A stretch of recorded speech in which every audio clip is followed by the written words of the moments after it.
ஓம் ஸ்ரீராம ராம ராமேதி ரமே ராமே மனோரமே சகசிரநாம தத்துல்யம் ஸ்ரீராம நாம வராணனே.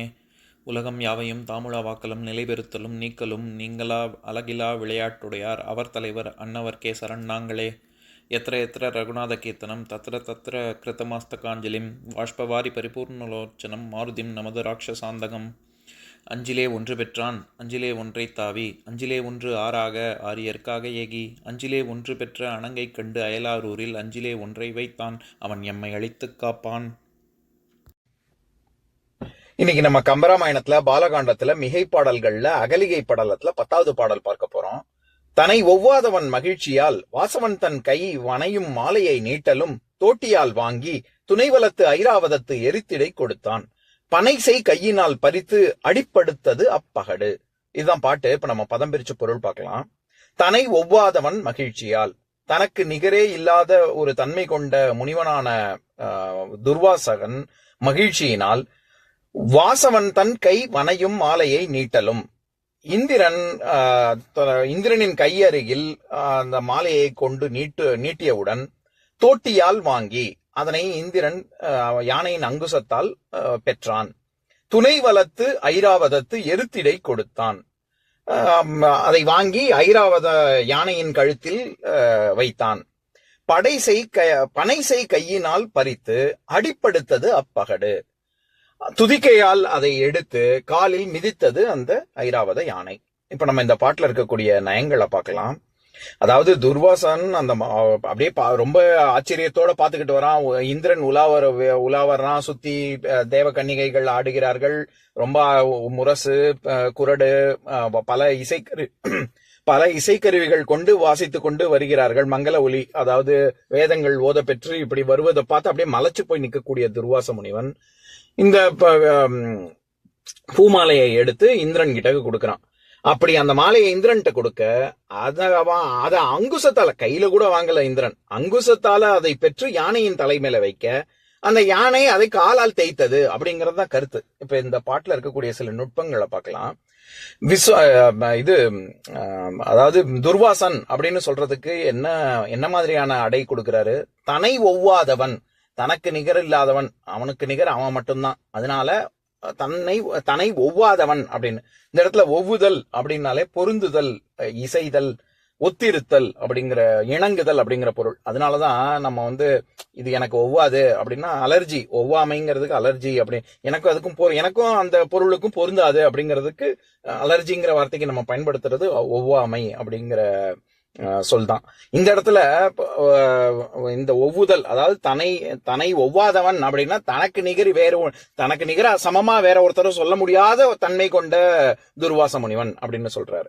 அடுத்தது வாசவன் தன் கைவனையும் மாலையை நீட்டலும். இந்த இடத்துல வாசவன், அது நம்ம ஏற்கனவே பல பாடல்கள்ல கம்பராமாயணத்துல பார்த்திருக்கோம். இந்திரனை குறிக்கக்கூடிய சொல், அதாவது அஷ்ட வசுக்களின் அதிபதி. அதனால வாசவன் அப்படிங்கிறது இந்திரனுக்கான பெயர்.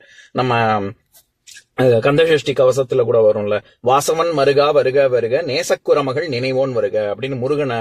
ஏன்னா ஐராவத யானையின் காரணமாக வளர்க்க பெற்றவள் தேவயானை. அந்த தேவயானையை மணந்ததுனால வாசவன் இந்திரனுடைய மருமகன் முருகன் அப்படின்னு சொல்லி வாசவன் மருகா வருக வருக. எதுக்கு சொல்ல வரேன், அந்த இடத்துலயும் வாசவன் அப்படிங்கிறது இந்திரனைத்தான் குறிக்கும். அதே மாதிரிதான் இங்கேயும் இந்திரன், அதாவது எவ்வளவு ஒரு கர்வமோ எவ்வளவு ஒரு மமதையும் இருந்ததுன்னா, அவன் துர்வாச முனிவன் எப்பேற்பட்ட ஒரு சாதாரண ஒரு பொருளை கொடுப்பாரு. அப்படி அவர் கொடுக்கக்கூடிய எதுவுமே பிரசாத புத்தியோட தானே வாங்கிக்கணும். இவன் அத ஒரு மதிக்காம கையில கூட வாங்கல. அவர் கைப்பக்கம் தான், அவரு நீட்டும் பொழுதே துர்வாசன் என்ன பண்றாரு, கைப்பக்கம் தான் நீட்டுறாரு. வாசவன் தன் கை வனையும் மாலையை நீட்டலும் அப்படின்னா அவனுக்கு சுலபமா இருக்கட்டும், ஏன்னா அவன் யானை மேல உட்காந்துருக்கான், அவனுக்கு சுலபமா இருக்கட்டும்னு கை கிட்டக்கதான் நீட்டுறாரு அந்த மாலைய.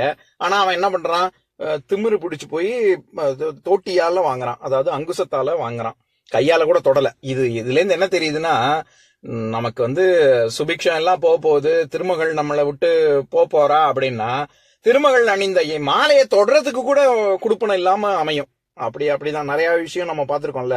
அதாவது நல்ல விஷயங்கள் ஏதாவது ஒண்ணுக்கு தொடறதோ பார்க்கறதோ அதை அனுபவிக்கிறதுக்கோ கொடுப்பனையே இருக்காது. மோசமான ஒரு தீய குணம் படைத்தவர்களுக்கு அதுக்கான ஒரு வாய்ப்பே இருக்காது. அந்த மாதிரி இங்க இந்திரன் கையால கூட வாங்கல, தோட்டியால் வாங்கி துணை வளர்த்து ஐராவதத்து எருத்திடை கொடுத்தான். இந்த இடத்துல எப்பேற்பட்ட ஐராவத யானை அப்படின்னா துணை வளர்த்து. இந்த இடத்துல துணை அப்படின்னா ரொம்ப சீக்கிரமா, துணைவு அப்படின்னாலே வேகமான அர்த்தம்.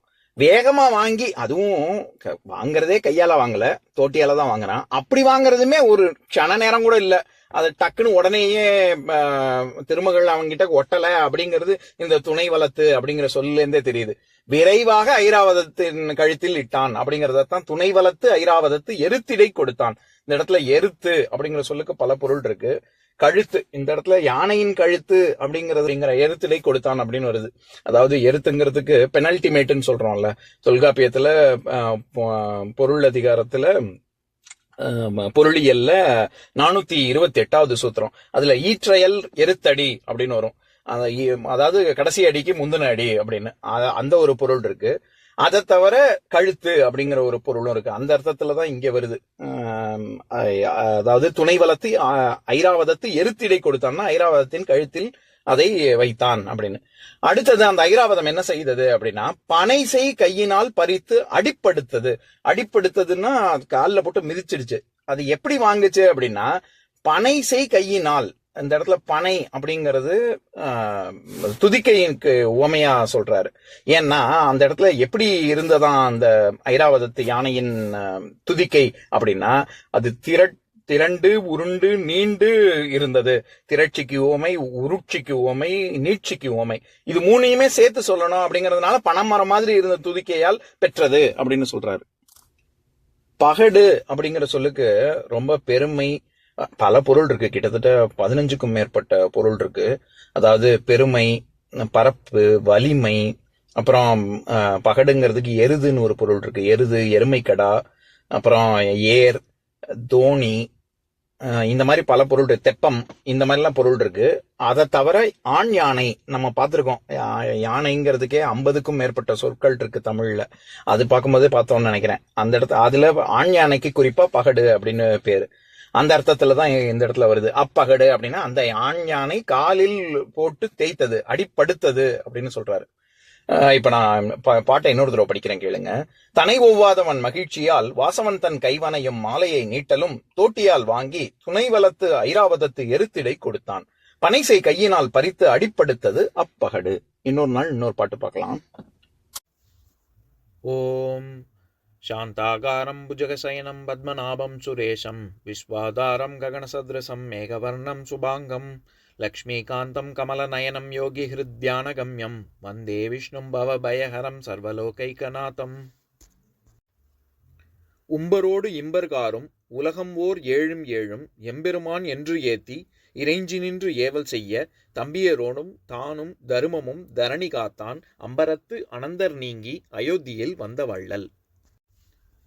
ஓம் பூர்ணமதః பூர்ணமிதம் பூர்ணாத் பூர்ணமுதஸ்யதே பூர்ணஸ்ய பூர்ணமாதாய பூர்ணமேவாவசிஷ்யதே.